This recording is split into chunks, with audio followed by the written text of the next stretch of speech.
Hello everyone, कैसे हैं आप सब। अभी लक्ष्मीकांत का सीरीज हम लोग कंटिन्यू कर रहे हैं। लक्ष्मीकांत के जो इम्पोर्टेंट फैक्ट्स है उसको बाहर निकाल के आपके सामने रख दिया गया है ताकि आपको आसानी हो। और एग्ज़ाम ओरिएंटेड है, ज़्यादा इधर उधर के फैक्ट्स भी नहीं हैं, तो आप बहुत आसानी से इसको कर ले, इसलिए ऐसा किया गया है। और इससे रिलेटेड इंग्लिश और हिंदी दोनों ही में जो कंटेंट आ रहे हैं उसको पीडीएफ में अगर आपको पढ़ना हो तो हमारा ऐप जो इस डिस्क्रिप्शन बॉक्स के नीचे लिंक दिया गया है उस ऐप को ज्वाइन कर ले, स्टोर सेक्शन में चले जाए, वहाँ ऑनलाइन लाइब्रेरी पे ये सारा अवेलेबल है। चलिए, संघ और उसके राज्य क्षेत्र कहाँ पे है। आर्टिकल संविधान के पार्ट 1 के अंदर आर्टिकल 1 से लेके 4 के बीच में ऐसा लिखा गया है। ठीक है, आर्टिकल 1 क्या कहता है। आर्टिकल 1 कहता है कि भारत के लिए 2 वर्ड का यूज़ किया गया है। भारत के लिए इंडिया भी यूज़ किया गया है और भारत, यानी भारत के लिए अनुच्छेद 1 में 2 शब्द यूज़ किया गया है, भारत और इंडिया।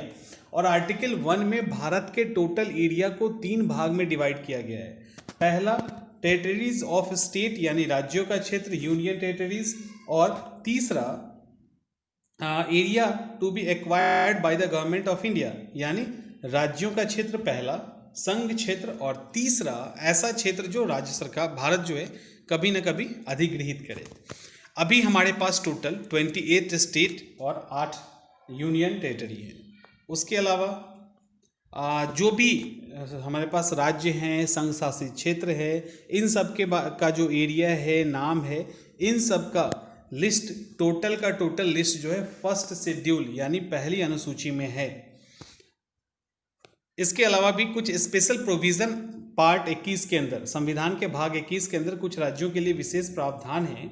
उसमें महाराष्ट्र, गुजरात, नागालैंड, आसाम, मणिपुर, आंध्र प्रदेश, तेलंगाना, सिक्किम, मिजोरम, अरुणाचल प्रदेश, गोवा और कर्नाटक है। इसके अलावा भी 5वीं और 6ठी अनुसूची है जहाँ पे स्टेट को स्पेशल प्रोविज़न दिया गया है, जो भी ट्राइबल एरिया हैं।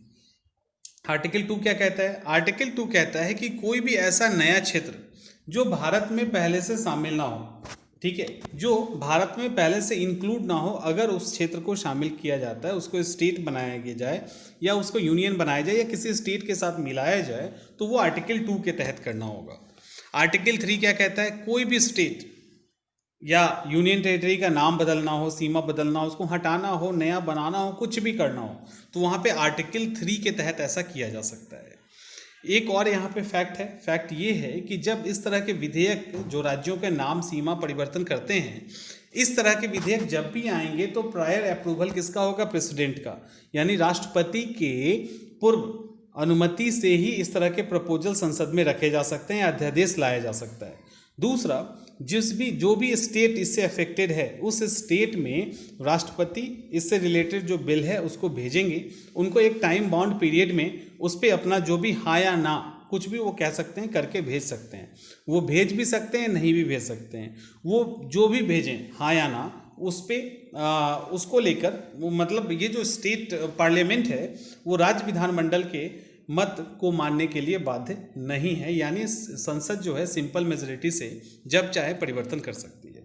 आर्टिकल 4 क्या कहता है। आर्टिकल 4 कहता है कि अनुच्छेद 2 या 3 इनमें से किसी भी तरह का संशोधन आर्टिकल 368 के तहत संविधान संशोधन नहीं माना जाएगा। यह एक सिंपल लेजिस्लेटिव प्रोसेस होगा, यानी साधारण विधायी प्रक्रिया होगा जो साधारण बहुमत से पास किया जाएगा। बस ये है।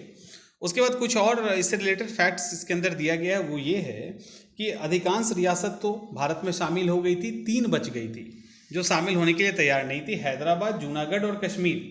इसमें हैदराबाद को पुलिस के द्वारा बल प्रयोग करके, जूनागढ़ को पब्लिक ओपिनियन यानी वोटिंग के द्वारा, जनमत के द्वारा, और कश्मीर को मर्जर लेटर यानी विलय पत्र के द्वारा भारत में शामिल कर लिया गया। जब 1950 का कॉन्स्टिट्यूशन आया था, उस समय भारत के स्टेट को 4 भाग में डिवाइड किया गया था, part A, part B, part C and part D, और टोटल मिला के 29 संख्या बन रही थी। अभी हम लोग नीचे देखेंगे जो लिस्ट है वो। उसके अलावा राज्यों के पुनर्गठन के लिए, क्योंकि भाषाई आधार पर राज्यों के पुनर्गठन का बहुत डिमांड होने लगा, तो उसको लेकर बहुत सारे कमीशन बनाए गए, जिसमें धर कमीशन, जो धर कमीशन है जून 1948 में बनाया गया था। धर कमीशन कॉन्स्टिट्यूटेड किया गया था। इन्होंने रिपोर्ट दिसंबर 1948 में दी और इन्होंने कहा कि एडमिनिस्ट्रेशन के आधार पे राज्यों का विभाजन होना चाहिए यानी एडमिनिस्ट्रेशन सुविधा के कन्वीनियंस के आधार पे होना चाहिए, ना कि लिंग्विस्टिक बेसिस पे। तो इन्होंने भाषाई आधार पे रिजेक्ट कर दिया। उसके बाद जेबीपी आयोग कहते हैं, उसके अंदर जवाहरलाल नेहरू, वल्लभ भाई पटेल और पट्टाभी सीतारामैया, JVP, इनको लिंग्विस्टिक प्रोविंस कमेटी कहते हैं। भाषाई प्रांत समिति कहा जाता है। जवाहरलाल नेहरू, वल्लभ भाई पटेल और पट्टाभी सीतारामैया थे। इन्होंने अप्रैल 1949 में अपनी रिपोर्ट दी और इन्होंने भी भाषाई आधार पे राज्यों के विभाजन को टोटली रिजेक्ट कर दिया। उसके बाद फजल अली कमीशन बनता है। फिर फजल अली बना। फजल अली कमीशन ने कहा कि नहीं, भाषाई आधार के पर राज्यों का विभाजन किया जा सकता है, या राज्यों को जब डिवाइड किया जाएगा तो भाषाई आधार को एक स्ट्रॉन्ग आधार बनाया जा सकता है, लेकिन उन्होंने 1 स्टेट एंड 1 लैंग्वेज, एक राज्य और एक भाषा का जो सिद्धांत था उसको रिजेक्ट कर दिया। उसके बाद ये सारी चीज़ें हो ही रही थी। इसी बीच में जो रिपोर्ट आया फजल अली का, तो इसमें हुआ क्या, 1955 में इन्होंने रिपोर्ट दिया, लेकिन तब तक हंगामा बहुत ज़्यादा हो गया और अक्टूबर 1953 में सरकार को आंध्र प्रदेश भाषाई आधार पे पहले राज्य के रूप में आंध्र प्रदेश को फॉर्म करना पड़ा लिंग्विस्टिक बेसिस पे। और ये कारण था क्योंकि पोट्टी श्री रामलुलु जो साहब थे, कांग्रेस के ही कार्यकर्ता थे, उन्होंने अनशन कर दिया था और 52 दिन 56 डेज के हंगर स्ट्राइक के बाद उनकी मौत हो जाती है। तो हंगामा काफ़ी ज़्यादा हो गया, इसीलिए आंध्र प्रदेश को फॉर्म कर दिया गया।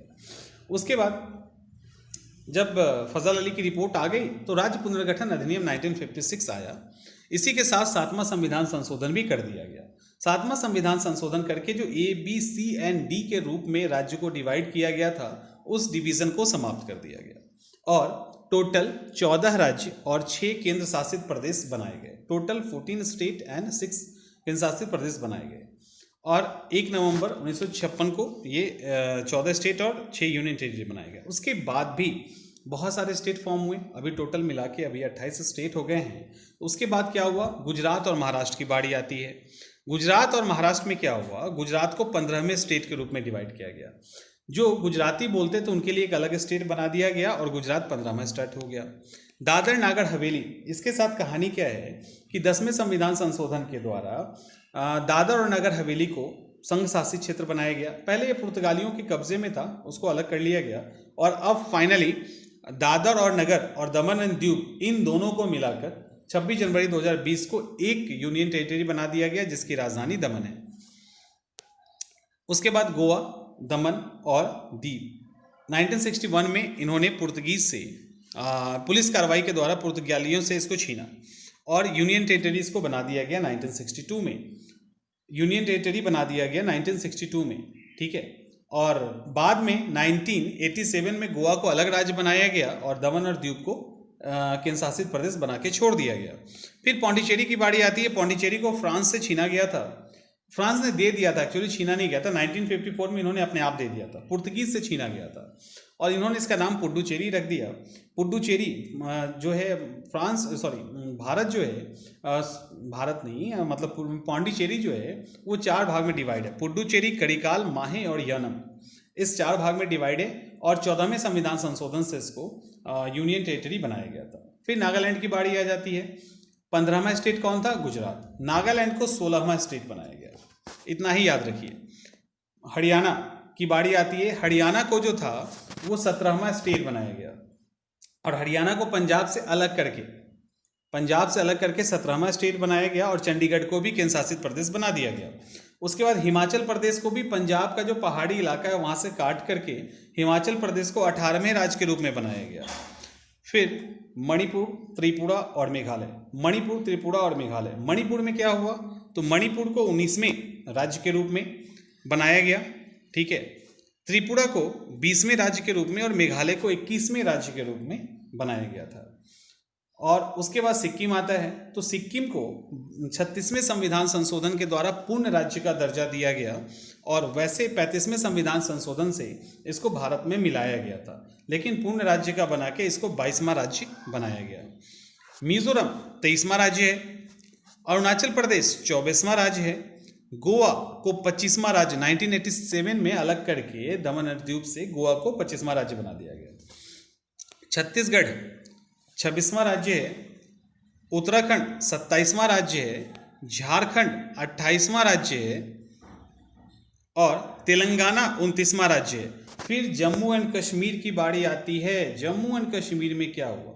जम्मू एंड कश्मीर पुनर्गठन अधिनियम के द्वारा अगस्त 2019 में, ठीक है, अगस्त 2019 में दोनों सदन के द्वारा पारित कर दिया गया पुनर्गठन अधिनियम और फाइनली ये 2 केंद्र शासित प्रदेश बन गए और 31 अक्टूबर 2019 से जम्मू एंड कश्मीर डिवाइड कर दिया गया। जम्मू एंड कश्मीर एक हो गए केंद्र शासित प्रदेश और लद्दाख दूसरा केंद्र शासित प्रदेश हो गया।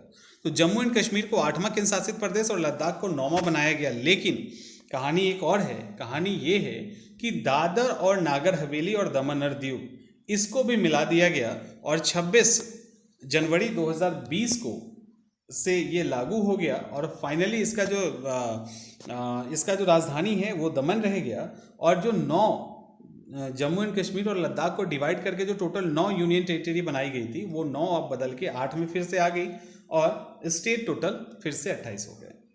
तो ये है। उसके अलावा यहाँ पे आप देख सकते हो कि किसका नाम कैसे बदला। जैसे यूनाइटेड प्रोविंस यानी संयुक्त प्रांत का नाम बदल के उत्तर प्रदेश कर दिया गया, मद्रास तमिलनाडु में बदल गया, मैसूर कर्नाटक में हो गया, लक्काद्वीप मिनिकॉय और अमीनी द्वीप लक्षद्वीप में बदल गया, दिल्ली नेशनल कैपिटल टेरिटरी हो गया और उत्तरांचल उत्तराखंड बन गया, पुडुचेरी पौंडीचेरी पुडुचेरी बन गया, ओडिशा बन गया। उसी तरह से यहाँ पे स्टेट लिस्ट है, ये भी आप जाके पढ़ सकते हैं। तो ये था चौथा चैप्टर है शायद। ऐसे ही करके सारा सीक्वेंस में हम लोग समाप्त करेंगे।